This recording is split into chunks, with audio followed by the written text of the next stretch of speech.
ভাই আমি আজকে আপনাদের এমন একটা প্লেয়ারের কথা বলবো, সে হলো একজন ফ্রি ফায়ার কমিউনিটির লেজেন্ড।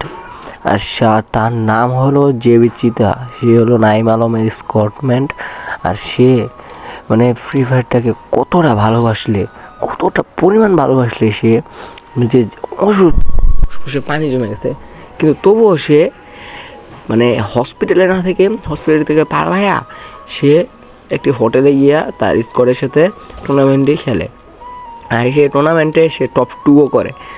পরে সে নিজের চিকিৎসার জন্য গেছে, কিন্তু ভাই কতদিন হলো আগে, মানে 2 থেকে 3 দিন আগে সে মারা গেছে। আর তার জন্য সবাই দোয়া করবেন, কারণ তার মতো প্লেয়ার আমি খুব কম দেখেছি।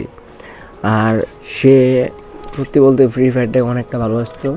আর ফ্রি ফায়ারের যে টুর্নামেন্ট ছিল এটিকে খুব আগিয়ে নেওয়ার চেষ্টা করছো।